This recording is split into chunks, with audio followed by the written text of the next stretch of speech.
mettre en évidence ce matin de la grandeur de ta présence, de la bonté même de ta présence au travers des différents témoignages que nous venons d'écouter. Seigneur, quand sur plusieurs centaines de candidats, tu sélectionnes 50 et parmi les 50, tu mets tes servantes et tes serviteurs. Tu es digne d'être célébré ce matin. Seigneur, quand devant le désespoir de la maladie, Seigneur, tu donnes encore le souffle de vie. Comment on peut ne pas te dire merci ce matin? Seigneur, que la gloire te revienne. Devant les difficultés, nous avons entendu encore ce matin comment tu soutiens des familles entières, comment tu bénis des hommes, comment tu protèges les voyageurs. Seigneur, tu es digne de te célébrer ce matin. C'est pourquoi nos cœurs remplis de joie te disent merci ce matin et reconnaissent que nous ne sommes jamais seuls dans le Père parce que tu es toujours avec nous. Vraiment que toute la gloire te revienne. Sois célébré ce matin. À l'heure où nous apprêtons à t'écouter, ouvre grandement nos entendements spirituels parce que c'est toi que nous sommes venus écouter ce matin. Seigneur, éloigne les aspects de la chair. Nous voulons parler comme les enfants venus de toi, les enfants t'appartenant, remplis de l'Esprit de Dieu, et que ton nom soit glorifié au sortir de ces moments. Sanctifie ta parole. Au nom de Jésus, nous prions. Amen, amen, amen, amen. Amen.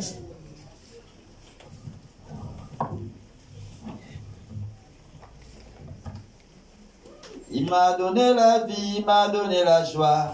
À Jésus, oh, oh. Il m'a donné la vie et la joie, oh. À Jésus, oh. À Jésus, oh, oh. À Jésus, oh, oh. À Jésus, oh, oh. À Jésus, oh, oh. Il a donné la vie et la joie, oh. À Jésus, oh, à Jésus, oh, oh. Il a donné la vie et la joie, oh. À Jésus, oh. À Jésus, oh. À Jésus, oh. À Jésus, oh. Il m'a donné son nom et la joie, Jésus, oh. Il m'a donné son nom et sa joie, oh, à Jésus, oh. À Jésus, oh. À Jésus, oh. À Jésus, oh. À Jésus, oh. Il m'a donné son sang et la santé, à Jésus, oh. A donné son sang et la santé, oh, à Jésus, oh, à Jésus, oh, à Jésus, oh, et à Jésus, oh, et à Jésus, oh, et à Jésus, oh, et à Jésus, oh. Alléluia, alléluia. Nous pouvons s'amaniser Jésus ce matin. Alléluia. Parce que nous avons tout eu gratuitement en lui. Alléluia. Amen. Ce matin, pour ceux qui prennent note, nous voulons parler ce matin de ma citoyenneté a changé. Ma citoyenneté a changé. Alléluia. Amen. Frères et sœurs en Jésus-Christ, ce matin, je vous salue. Comment allez-vous? Comment allez-vous ce matin? Je sens que vous êtes rentrés dans la parole. Alléluia. Amen. Vous allez arriver. Mais c'est important quand même de vous dire bonjour et savoir comment vous allez. C'est très important. Nous ne sommes pas des automates où lorsque nous venons, nous sommes obligés, n'est-ce pas, uniquement de réciter ce que nous avons appris ou n'est-ce pas, étudier le matin. Nous avons besoin de nous connaître. Nous avons besoin, n'est-ce pas, de connaître, n'est-ce pas, comment avons-nous dormi. C'est très important. Et si quelqu'un a des raisons de se plaindre de quoi que ce soit, il a le droit, n'est-ce pas, de dire, frère, j'ai mal à tel endroit, priez pour moi. C'est l'assemblée des justes et des saints. C'est là où Christ manifeste, n'est-ce pas, sa gloire. Amen. Alléluia. Amen. Là où 2 ou 3 sont assemblés, il est présent. Il dit que si quelqu'un parmi vous est malade, il peut donc faire appel aux anciens qui vont prier pour lui, en loignant lui. Et s'il a péché, il a commis quelques péchés que ce soit, ses péchés lui seront pardonnés et il sera guéri de sa maladie. Alléluia. C'est la Bible qui le déclare. Et donc c'est pourquoi, n'est-ce pas, je vais déverser sur vous ce matin une onction de guérison et de paix ce matin. Amen. Soyez donc en paix. C'est ce que Dieu a réservé pour chacun d'entre vous. Que Dieu vous donne d'être en paix ce matin, qu'il vous donne véritablement d'être rempli de sa présence ce matin. Amen. Si vous êtes troublé par quoi que ce soit, que Dieu vous remplisse et qu'il vous remplace, n'est-ce pas, ces troubles au moyen de sa paix. Amen, amen, amen, amen. Amen. Je voudrais donc, n'est-ce pas, que nous lisons le verset 20 de Philippiens 3, et je fais appel donc au lecteur de la Bible ce matin. Vous savez que la vieillesse maintenant commence par nous atteindre. À force d'être devant les Écritures, nous commençons par perdre un peu de vue. Mais Dieu fait grâce que nous nous en sortons. Alléluia. Philippiens donc 3, le verset 20, que quelqu'un nous lise ce texte pour que nous essayons d'analyser, n'est-ce pas, notre thème ce matin. Philippiens, chapitre 3, à partir du verset 20. Mais notre cité à nous est dans les cieux. D'où nous attendons aussi comme sauveur le Seigneur Jésus-Christ. Alléluia. Reprends ce texte, frère. Mais notre cité à nous est dans les cieux. D'où nous attendons aussi comme sauveur le Seigneur Jésus-Christ. Amen. Notre cité à nous, c'est Paul qui déclare, il fait cette déclaration forte. Il dit notre cité à nous, c'est dans les cieux. Et c'est là aussi que nous entendons comme notre sauveur Jésus-Christ. Nous entendons notre sauveur Jésus-Christ. L'un des facteurs de destruction de l'Église, c'est, n'est-ce pas, l'ignorance, le manque de connaissance. Lorsque vous ne connaissez pas qui vous êtes, qui vous a appelé, naturellement, vous êtes tenté de poser des actes, n'est-ce pas, qui vont dans le sens de votre propre destruction. Si vous avez un dossier qui mérite d'être traité, ou qui devait être traité du côté, n'est-ce pas, de la CNSS, et que vous allez, n'est-ce pas, dans l'administration du trésor public, est-ce que vous pensez que ce dossier-là va trouver des solutions? Non. Parce que justement, vous vous êtes trompé d'endroit, n'est-ce pas, ou posez votre dossier, et en ce moment-là, votre dossier ne pourra pas trouver de solution. Et la plupart des chrétiens aujourd'hui, parce qu'ils ignorent, comme la Bible le déclare, mon peuple périt faute de connaissance, parce qu'ils ignorent qui ils sont véritablement. Ils posent des actes qui vont dans le sens de leur propre destruction. Et c'est ce que Paul ici est tenté, n'est-ce pas, de faire comprendre à l'Église. Par cette déclaration, Paul, n'est-ce pas, amène l'Église à comprendre une chose fondamentale. Bien-aimés frères, si seulement tu pouvais comprendre cette déclaration de Paul ce matin, tu comprendrais que tu n'es pas chrétien comme par hasard. Alléluia. Amen.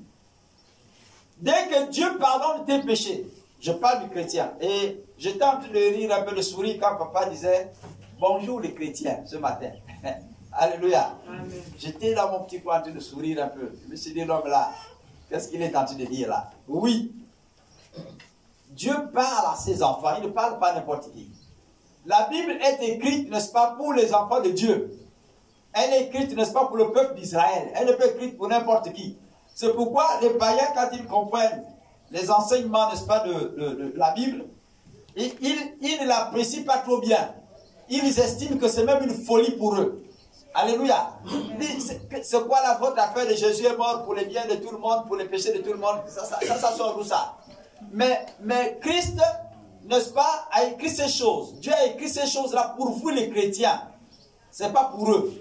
Si pour eux là-bas c'est une pilule mortelle, pour vous, cette pilule-là sera vitale. Amen. Alléluia. Amen. Donc je parle aux chrétiens. Je crois que notre micro, c'est bien les sons là-bas. C'est depuis un temps ça fait un écho.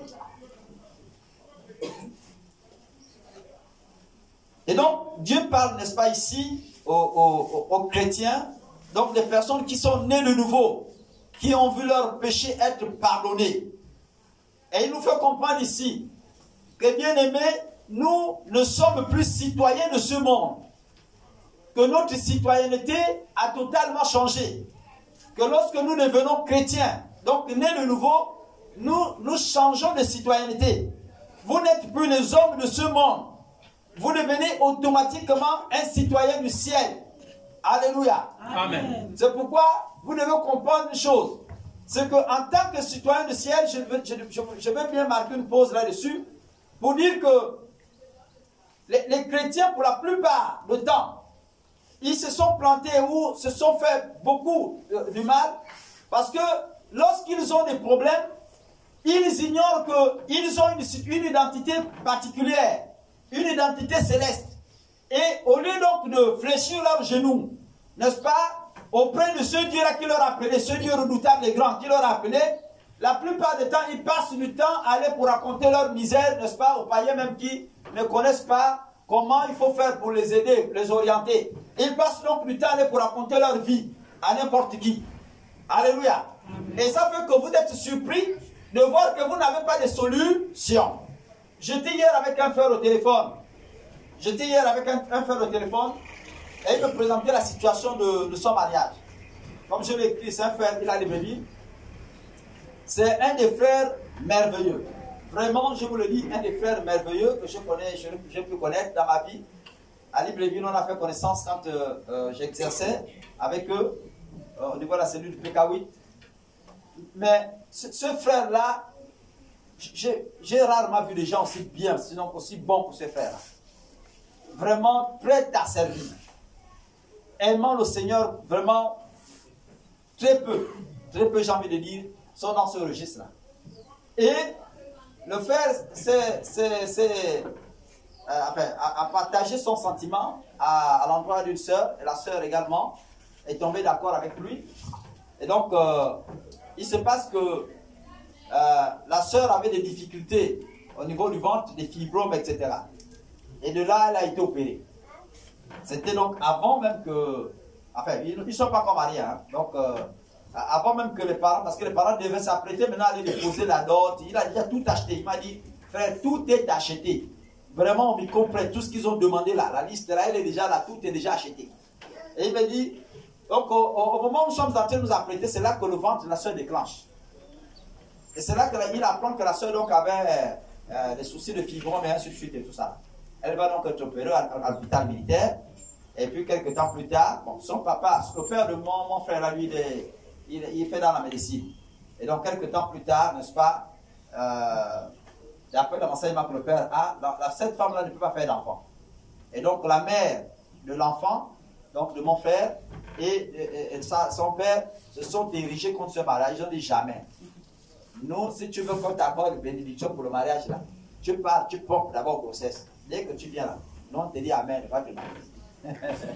Et donc, vous comprenez un peu, il est embêté. Il est vraiment dérangé parce que ce n'est pas dans son registre. Et il est vraiment embêté. Et là, il me disait encore hier, il dit, frère, c'est que je me suis opposé à la décision des parents, mais mieux encore, aujourd'hui, le ventre de la soeur qui avait été opérée repousse encore comme si c'était une nouvelle grossesse.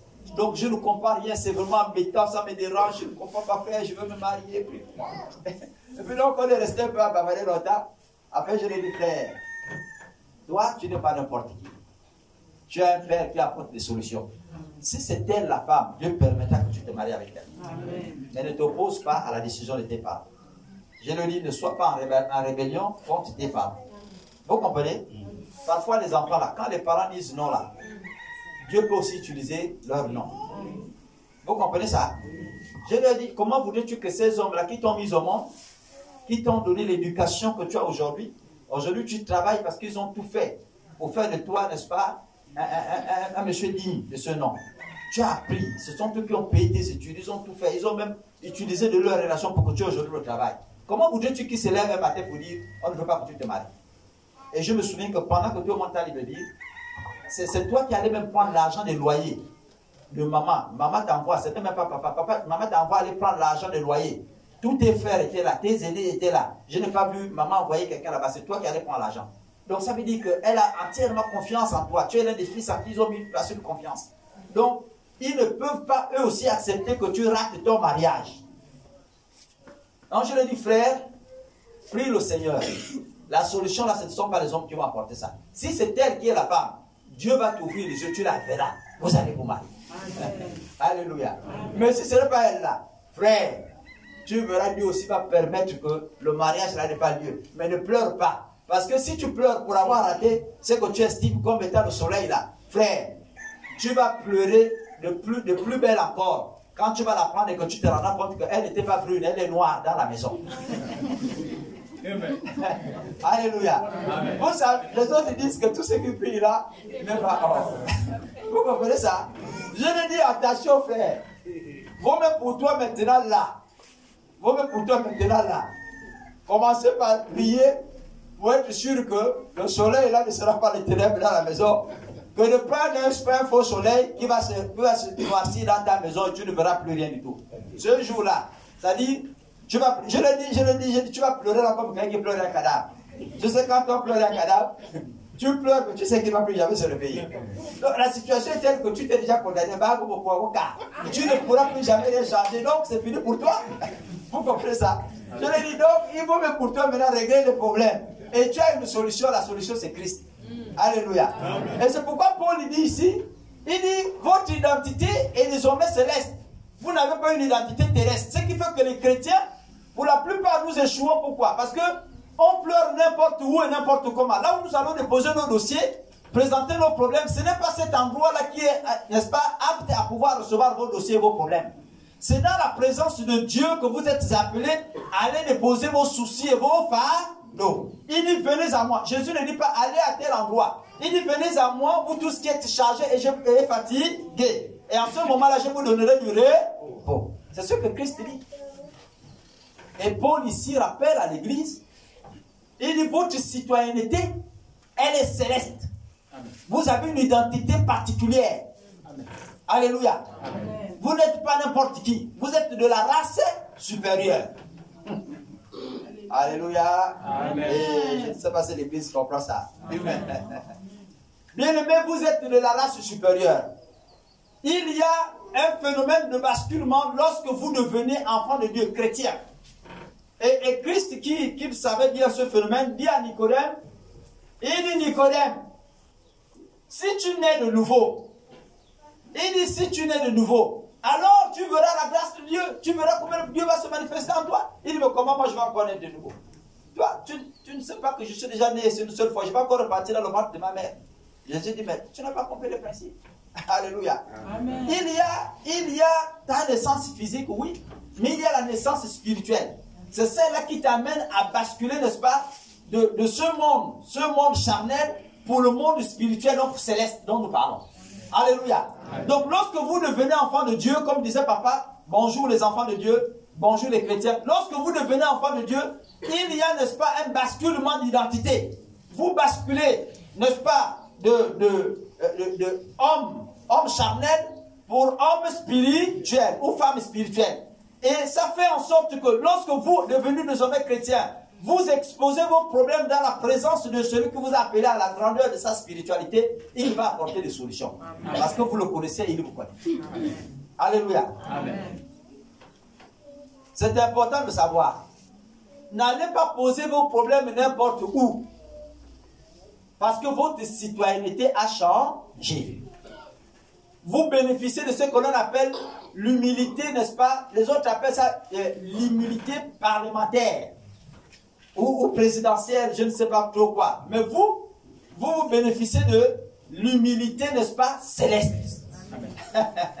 Alléluia. Amen. Quand vous devenez chrétien, la malédiction qui vous poursuivait s'arrête à la porte de votre maison ou au marché là où c'était avec vous. Amen. Ça s'arrête net.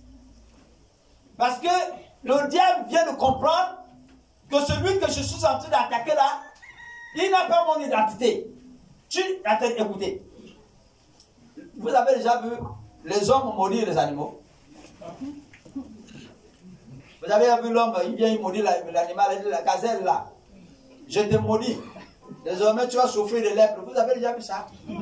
Ils ne maudissent que les hommes, n'est-ce pas? Parce qu'ils sont de la même espèce. Ils sont de la même nature. Est-ce que vous comprenez ça? Ils sont du même monde. Mais quand vous basculez dans un autre monde, c'est-à-dire qu'une fois devenu chrétien, que vous basculez dans un autre monde, le diable sait que vous ne lui appartenez plus, vous n'êtes plus de sa nature. Est-ce que vous comprenez? Amen. Vous n'êtes plus donc de sa famille. À partir de cet instant, les malédictions qu'il a prononcées sur vous s'arrêtent là où elles étaient là. Amen. Et vous rentrez dans une nouveauté de vie. Amen. Ta citoyenneté a changé. Amen. Alléluia. Amen. Ta citoyenneté a changé. C'est pourquoi nous avons écouté ici que maman pouvait aller, n'est-ce pas, soutenir l'enfant, non seulement dans les traitements, mais également dans la prière, elle est revenue, n'est-ce pas, en pleine forme comme elle a été ce matin. J'ai connu beaucoup de personnes. D'ailleurs, je viens de perdre un de mes beaux-frères, qui lui a été bien soutenu. Il a été très bien soutenu d'ailleurs même, parce que les frères sont enfin, le frère est un des hauts cadres dans la médecine. Il est un spécialiste. C'est pas un généraliste, c'est un spécialiste dans la médecine. Et l'un des responsables, n'est-ce pas, au niveau de l'hôpital militaire. Donc, il peut appeler pour dire, réglez-moi ce problème-là le plus tôt possible, collègue. Ils vont régler ça. Mais malheureusement, il est quand même mort. Quand je vois les photos de départ là, je compare cette photo, maman aura l'occasion de te présenter les photos tout à l'heure, certainement quand tu seras là-bas. Mais tu vas te rendre compte que ce n'est pas loin, c'est vraiment identique. C'est vraiment identique. Mais l'autre là, il est parti pendant que ma fille est. Alléluia. Malgré le fait qu'il était très bien suivi. Du moins, le frère a donné des injonctions pour que on le réanime. Même quand il ne pourra pas manger, on a dit, donnez-lui ça même par tube. Il faut que vous mettez ça par sonde ou quoi. Nourrissez-le, il doit être nourri parce qu'il doit sortir de là. Quand il fait une crise, il fait une mort clinique en fait. Comme ils appellent ça, j'espère. Mais il a fait 1 heure où il était raide, il ne bougeait plus, il était parti complètement. Le frère, quand la personne appelle pour dire, ici là, ton frère ne bouge plus, c'est fini, il est parti. Il appelle les collègues, les réanimateurs pour dire, réglez-moi, revoyez ce qui a été fait là, corrigez ce qu'il faut corriger là. Mais vraiment, faites tout pour qu'il revienne. Et ils sont allés pendant 1 heure de temps réanimé, il est revenu à la vie. Alléluia. Amen. Il est revenu à la vie. Et de là, n'est-ce pas, il est revenu à manger. J'ai soif d'eau. Il a commencé à le boire. Et quand je priais avec ma femme, alors qu'on nous annonçait cette nouvelle, je priais avec maman à ce sujet-là. Dieu me montre, et je disais aux autres mercredi, Dieu me montre le frère qui vient me dire, le beau-frère qui vient me dire, il dit, je veux finir par mourir. Et puis j'ai les yeux fermés, j'ai dit à ma femme, je vois ton frère qui me dit, il va finir par mourir. Alléluia.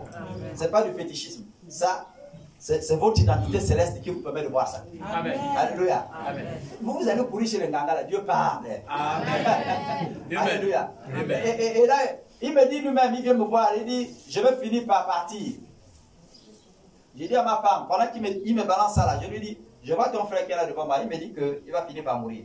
Alors qu'on nous dit là qu'il est ressuscité, il demande même à manger, là, il reprit à parler. Donc vous comprenez que normalement l'espoir était permis à ce moment-là. On ne peut pas dire que la personne va mourir, sinon vous devenez un faux prophète. Mais je dis exactement le contraire de ce qu'ils sont en train de voir là-bas. Je dis bon, le beau-frère va finir par partir. Et pendant que je suis dans cette même attitude-là, je vois un frère ici à l'église, je ne le connais même pas, il m'a appelé pour dire, pasteur, venez, rentrez ici, vraiment là c'est grave. Il faut que vous entrez. Je dis, mais réglez ça. Il dit, non, pasteur, venez. Là, il faut que vous-même, vous venez voir ça. C'est très grave. Et au moment où on arrive ici, on n'est même pas arrivé là où il m'appelait, c'était au niveau des instruments, ici et tout. Paf, je me réveille. Je dis, ah. Mais il y a un frère qui vient de m'appeler tout à l'heure à l'église. Il me dit, la situation est tellement grave qu'il faut que je vienne moi-même voir. Vraiment, la situation est tellement grave. Là, c'est pas bon. Et c'est le lendemain, je fais autour de midi, je ne sais pas trop quelle heure, on nous annonce finalement qu'il est décédé. Voilà, ressuscité. Comme on avait déjà, on a prié Dieu, a revenu un souffle de vie, et les choses se sont bien passées. Comme vous réannoncez que le gars est décédé, le frère encore est appelé ses amis pour dire, faites tout ce qui est à votre pouvoir, parce qu'il était parti avec le petit frère au restaurant. Donc quand on appelle, il dit, ah, docteur, vraiment, c'est parti là. De quoi? Il dit, c'est mon grand frère, faites tout. Faites tout. Réanimez-le encore. Non, c'est pour vous dire que c'est une grâce particulière. Amen. Quand vous vous portez bien là, pas parce que vous avez quelqu'un là-bas qui s'occupe de votre santé, mais parce que Dieu lui-même s'occupe de votre santé. Amen. Alléluia. Amen. Dites merci au Seigneur. Et vous devez comprendre que tout cela est dû au fait que votre identité a changé. Votre citoyenneté a changé. Et donc c'est Dieu qui prend soin de vous. Ce ne sont plus les hommes qui prennent soin de vous. Amen. Amen. Vous n'êtes plus de ce monde-là. Vous jouissez de l'humilité céleste. Donc toutes les condamnations que le diable avait prononcées contre vous, quand vous vous retrouvez quelque part, et qu'il commence par vous dire, Est-ce que tu es sûr, tu es convaincu que tu es chrétien? Un bandit comme toi, menteur comme toi, tu es convaincu. Dites-lui, mon identité a changé. Amen. Parce que Dieu a pardonné mes péchés. Il ne me tient plus pour coupable. Et d'ailleurs, même si je suis coupable, ça dit que ton dossier, l'humilité que vous comprenez, l'humilité parlementaire là, ça dit que quand on regarde ton dossier criminel, on regarde menteur, on regarde voleur, violeur, tous les chèques d'accusation sont retenus contre toi. Et la seule chose qui peut te sauver pour que tu n'ailles pas en prison, c'est quand on regarde, ah, il est député, il joue de l'humilité parlementaire. Donc on ne peut pas le condamner.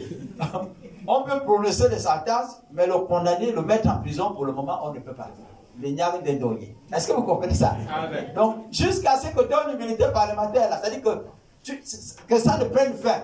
Tant que tu n'es pas quitté au Parlement, tu n'es pas quitté le député ou le sénateur, ou tu n'es pas quitté la présidence, aussi longtemps que tu restes là-dedans, tu es député ou tu es sénateur, on ne te condamnera pas. Il faut, dans ces conditions-là, que la loi, puis la gravité des faits, qu'on te destitue de ton poste ou on te retire de ton poste de député, à partir de cet instant, n'est-ce pas, tu peux comparaître devant les tribunaux et être condamné comme tous les autres citoyens. Vous n'êtes plus n'importe quel citoyen parce que vous n'appartenez pas à ce monde. Alléluia. C'est pourquoi Dieu a mis un terme aux condamnations que le diable vous avait placées là-dessus. Quand vous étiez voleur, quand vous étiez menteur, quand vous étiez tueur, quand vous étiez... Tout ça là, tout ce que vous avez fait par le passé là, à partir du moment où vous avez basculé dans l'identité de l'espace céleste, Dieu a dit désormais, Satan, ce n'est plus toi qui jugeras les miens. Lui là, s'il pêche, c'est moi-même qui le jugera. C'est l'homme à grâce. Alléluia. Amen. Donc le diable n'a plus à vous reprocher de quoi que ce soit. Il n'a plus à vous condamner de quoi que ce soit. Vous appartenez, n'est-ce pas, à une famille spéciale, la famille de Dieu. Vous êtes donc de la citoyenneté céleste. Alléluia. Amen. Donc vous devez le comprendre. Vous devez le comprendre et vivre comme les enfants d'en haut. Ne vivez pas comme les enfants de ce monde où quand vous avez des soucis, vous courez après les hommes pour leur présenter vos problèmes.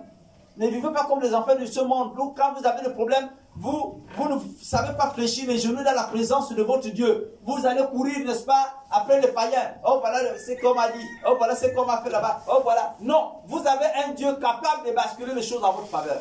Amen. Priez et vous allez voir comment Dieu va intervenir. Parce que désormais, vous n'êtes plus loin de lui. Il a fait en sorte que vous ayez cette identité céleste pour vous rapprocher de lui. Alléluia. C'est lui-même qui a dit que là où lui sera, nous aussi nous y serons. C'est lui-même qui a dit ça, ce n'est pas moi. Donc, utilisez ce couloir-là, celui qui vous a donné là, où vous êtes ensemble là, parlez-lui. Le Dieu, oui. Mais pourquoi tu as dit ceci? Pourquoi Seigneur, ceci m'arrive? Pourquoi? Parlez-lui, il est là, il vous écoute. Il vous écoute. Ne faites pas comme les païens. Les païens, ils peuvent aller voir les Ndanga. Quand ça les dérange, ils courent dans tous les sens. Ils vont voir les magiciens, ils vont voir les voyants, qui ont leur médium et tout ça. Ils vont voir. Mais vous, vous n'êtes plus là-dedans. Quand ça vous arrive, vous allez voir Dieu dans sa présence. Et il vous répondra. Amen. Alléluia. Amen. Quand c'est difficile, Dieu est proche du cœur qui gémit. Et lorsque vous gémissez dans la présence de Dieu, Dieu vous répond. Alléluia. Amen. Dieu vous répond lorsque vous gémissez dans sa présence. Quelqu'un continue de lire.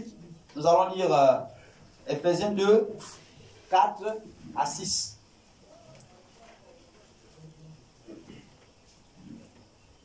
Ephésiens 2, verset 4.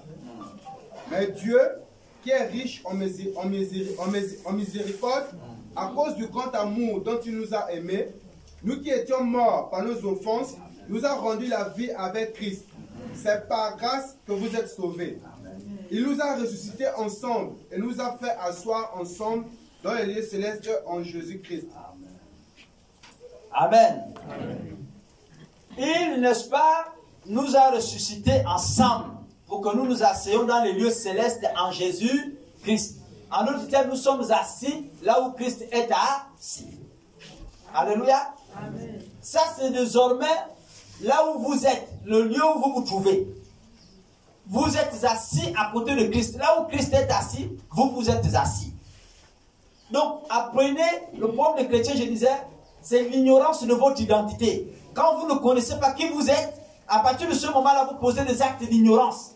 Mais dès que vous savez que vous êtes à côté de celui qui a les solutions, toutes les solutions, à partir de ce moment-là, vous apprenez à vous comporter comme un homme victorieux et une femme victorieuse.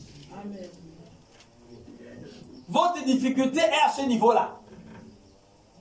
Votre difficulté est à ce niveau. Quand vous parlez à un frère ou à une soeur en Christ de votre problème, sachez que vous présentez à Dieu votre besoin. Parce que lui aussi, il a l'identité céleste. Alléluia. Mais quand vous allez l'adresser à un païen, ce n'est plus à Dieu que vous présentez ce problème. Parce que ça, ce n'est pas votre identité. Il ne fait pas partie de votre famille. Alléluia. Amen. Lui là ne fait pas partie de votre famille. Il n'est pas assis dans les lieux célestes avec vous. Apprenez à vous comporter en tant que chrétien, n'est-ce pas, comme les gens d'en haut. Ayant, n'est-ce pas, toutes choses venues d'en haut. Et non pas comme les gens, n'est-ce pas, de dessous. Ils prennent des choses de la terre, des choses de ce monde. Nous ne sommes pas appelés à ramasser. Ça là, ça c'est pour les égouts. Les gens qui vont ramasser, n'est-ce pas, dans les poubelles, avec les rats et tout ça. Ça, ce n'est pas pour vous. Vous êtes appelés à recevoir des solutions qui viennent d'en haut. Amen. Et quand ça vient d'en haut là, vous avez déjà vu l'eau de pluie? Combien de fois c'est merveilleux? Alléluia. L'eau de pluie a une qualité, elle est toute fraîche. C'est un frigo particulier. Alléluia. Amen. Et vous êtes appelés à recevoir cette bénédiction-là, cette rosée-là qui vient du ciel. Pour vous, ce ne sont que les hommes qui donnent. Et donc, dans votre esprit ce matin, intégrez au-dedans de vous que vous n'appartenez pas à ce monde et que vos solutions ne viendront pas du monde. Amen. Alléluia. Amen. Vous êtes capable de basculer les choses dans votre vie, n'est-ce pas, par la prière en présence de votre Dieu. Ne regardez plus aux hommes. Intégrez dans votre esprit que tout ce que vous avez en vous là, ce que vous êtes vous-même, vous êtes d'en haut. Et vous n'êtes pas là-bas. Alléluia. Amen. Quand vous aurez compris, quand l'Église aura compris ce phénomène de basculement spirituel, lorsque vous recevez Jésus et que vous êtes né de nouveau, je vous dis, vous verrez tous les jours la grâce de Dieu s'accomplir dans vos vies. Amen. Quand quelqu'un est convaincu et qui s'approche de Dieu avec cette conviction-là, Dieu finit toujours par lui exaucer. Amen. Je disais à un de mes fils ici, c'est Ryan, j'ai dit, rien n'est impossible, c'est la Bible qui le dit, rien n'est impossible à celui qui croit. Si tu crois, Dieu rend toutes choses possibles pour toi. Amen. Mais croire là, c'est une mentalité céleste. Parce que le don de foi vient de Dieu. Croire est une mentalité céleste. Il faut que tu apprennes, si tu n'as pas cette mentalité spirituelle là, céleste là, il faut que tu apprennes à prier Dieu pour dire, Seigneur, donne-moi d'avoir cette mentalité céleste. Je veux voir les choses et les comprendre comme tu les comprends et voir. À partir de ce moment-là, vous allez voir que ce qui était difficile, ce qui semblait être compliqué dans votre vie là, sera facile. Amen. Alléluia. Amen. Je vous ai dit que moi-même j'ai vu à plusieurs reprises, n'est-ce pas, récemment, c'est mon beau-frère qui m'a parlé, mais ce n'est pas lui, je n'ai pas vu un démon, ou je n'ai pas vu un esprit humain, mais je sais que c'est Dieu qui venait m'annoncer la mort du beau-frère. Mais ça pourquoi? Parce que lorsque je suis rentré dans la prière, je croyais de tout mon cœur que Dieu devait faire quelque chose. Et moi, j'ai dit à Dieu deux choses. J'avais une paix de cœur et j'ai dit à Dieu deux choses. Je dis, Seigneur, si telle est ta volonté qu'il vive, alors Seigneur, donne-lui le souffle de vie. Mais si ce n'est pas ta volonté, Seigneur, arrête toute sorte de misère que les gens sont en train de vivre. Les dépenses qu'on est en train de vivre. Envoyer 100 francs, envoyer ceci, c'est l'or. Ça devenait compliqué pour les familles. J'ai dit, Seigneur, épargne-nous de cette misère.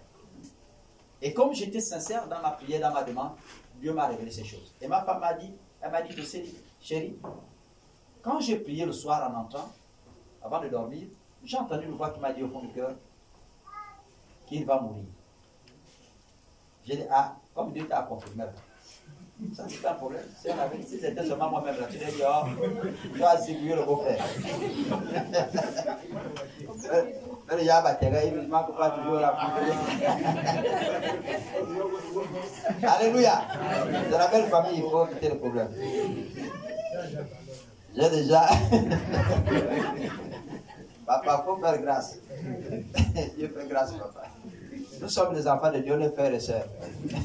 Alléluia. Donc, nous avons tout à gagner si nous n'avons pas encore pris pour certaines décisions d'appartenir, la décision d'appartenir à Christ. Nous avons tout à gagner, n'est-ce pas, à appartenir à Christ, en donnant notre vie en Jésus. Nous avons tout à gagner. Parce que par notre nature céleste, Dieu se rapproche de nous et il nous répondra toutefois que nous sommes dans le besoin. Alléluia. Amen. Je suis en train de clôturer pour lire avec vous Jean 3. Et je vais lire le 31e verset. Dès que je me retrouve. Celui qui vient d'en haut est au-dessus de tout. Celui qui est de la terre est de la terre. Et il parle comme étant de la terre. Celui qui vient d'en haut, celui qui vient du ciel est au-dessus de tout. Alléluia. Je veux reprendre cette lecture. Celui qui vient d'en haut est au-dessus de tout. Celui qui est de la terre est de la terre. Et il parle comme étant de la terre. Celui qui vient du ciel est au-dessus de tous. Lorsque vous avez l'identité céleste, comprenez que vous êtes supérieur. Alléluia. Lorsque vous avez l'identité céleste, comprenez aujourd'hui que vous êtes supérieur. Et vous devez parler comme des gens supérieurs. Ne parlez plus comme des inférieurs, comme les gens qui viennent d'en bas.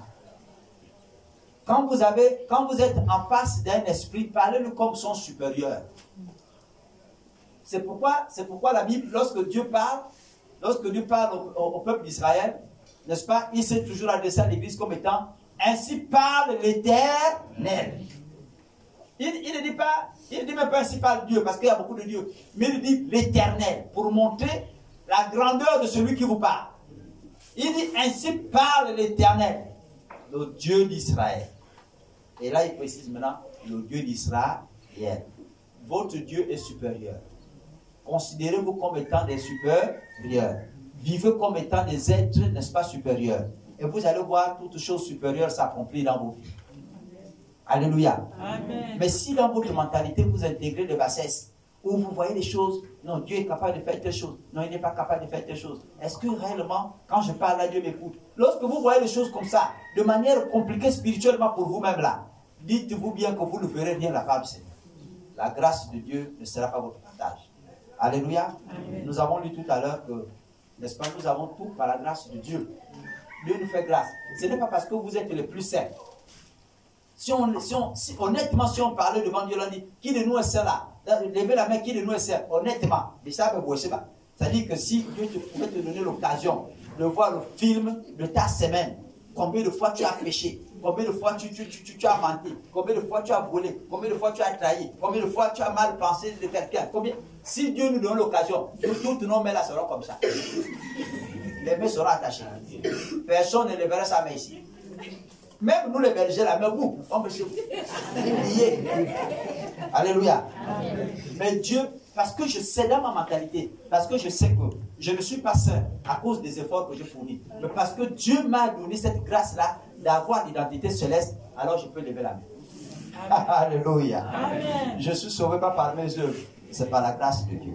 Amen. Et donc, intégrez ça.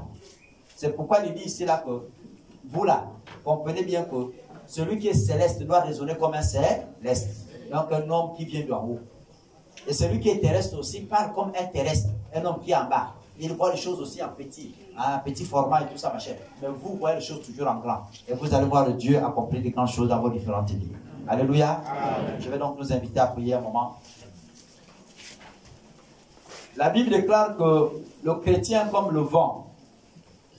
Et le vent souffle où il veut.